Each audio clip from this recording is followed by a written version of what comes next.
ನೀಲಾಂಜನ ಸಮಾಭಾಸಂ ರವಿಪುತ್ರಂ ಯಮಾಗ್ರಜಂ ಛಾಯಾಮಾರ್ತಾಂಡ ಸಂಭೂತಂ ತಂ ನಮಾಮಿ ಶನೈಶ್ಚರಂ. ಓಂ ಶಂ ಶನೈಶ್ಚರಾಯ ನಮಃ. ನಮಸ್ಕಾರ ವೀಕ್ಷಕರೇ. ಮೀನರಾಶಿಯವರಿಗೆ ಜುಲೈ ತಿಂಗಳು ಹೇಗಿದೆ ಅಂತ ನೋಡೋಣ. ವೃತ್ತಿಯಲ್ಲಿ ಹೇಳಬೇಕಾದ್ರೆ ತೃತೀಯದಲ್ಲಿ ಕುಜನ ಸಂಚಾರ. ಯಾವುದೇ ಬಿಸ್ನೆಸ್ ಇರಲಿ, ನೀವು ನಿಮ್ಮ ಸ್ವಂತ ಪರಿಶ್ರಮದಿಂದ ಟ್ಯಾಲೆಂಟ್ ಉಪಯೋಗಿಸಿ ಗ್ರಾಹಕರನ್ನು ನೀವು ಆಕರ್ಷಣೆ ಮಾಡ್ತೀರಾ.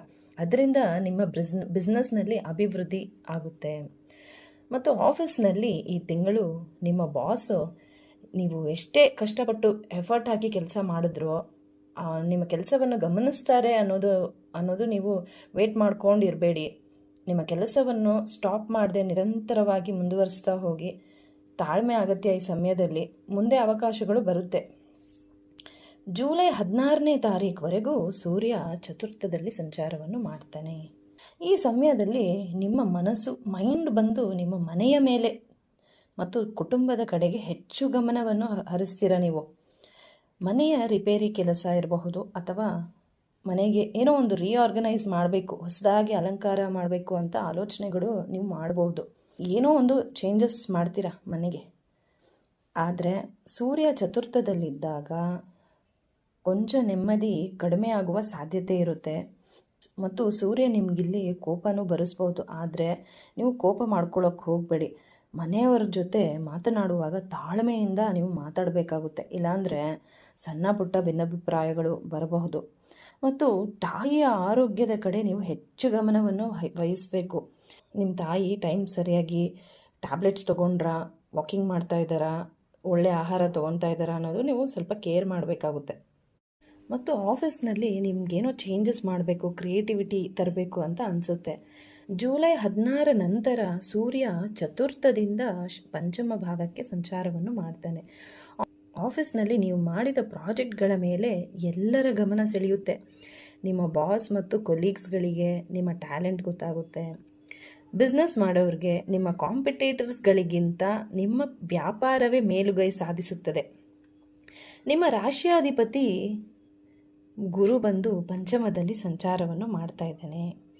ಹೊಸ ಸಂಬಂಧ, ನಿಮ್ಮ ಭಾವನೆಗಳನ್ನು ಅರ್ಥ ಮಾಡಿಕೊಳ್ಳುವ ಮತ್ತು ಗೌರವಿಸುವ ನಿಜವಾದ ಸಂಗಾತಿ ನಿಮ್ಮ ಜೀವನಕ್ಕೆ ಬರುತ್ತಾರೆ.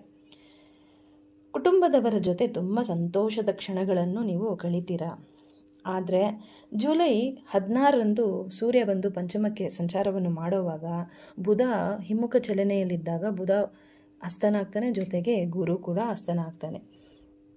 ಜುಲೈ 14ರಿಂದ ಆಗಸ್ಟ್ 13ನೇ ತಾರೀಕುವರೆಗೂ ಗುರು ಅಸ್ತನಾಗ್ತಾನೆ.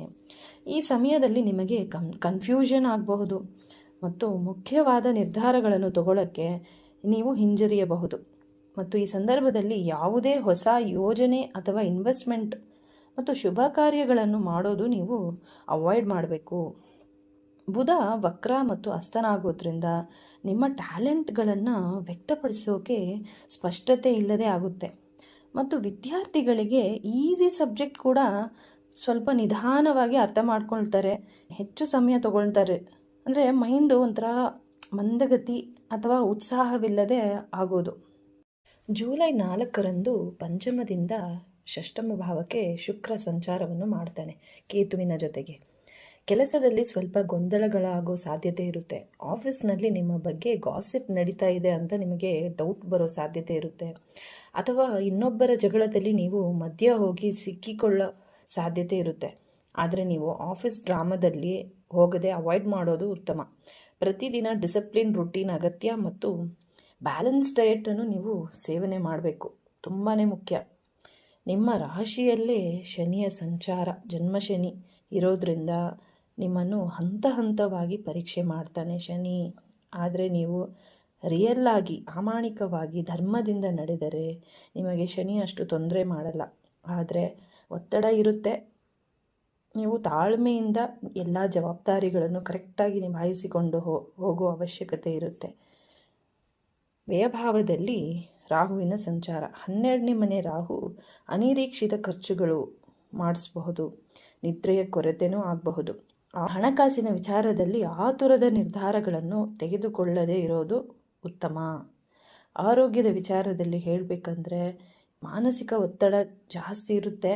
ವಿಶ್ರಾಂತಿಗೆ ಆದ್ಯತೆ ನೀಡಿ ಪರಿಹಾರ ಬಂದು ಶನಿ ದೇವಾಲಯದಲ್ಲಿ ಶನಿದೇವನಿಗೆ ಎಳ್ಳೆಣ್ಣೆ ದೀಪವನ್ನು ಬೆಳಗಿಸಿ ಮತ್ತು ಮನೆ ಹತ್ತಿರ ಆಂಜನೇಯ ದೇವಸ್ಥಾನಕ್ಕೆ ಭೇಟಿಯನ್ನು ನೀಡೋದ್ರಿಂದ ನಿಮ್ಮ ಮನಸ್ಸಿಗೆ ಶಾಂತಿ ನೆಮ್ಮದಿ ಸಿಗುತ್ತೆ.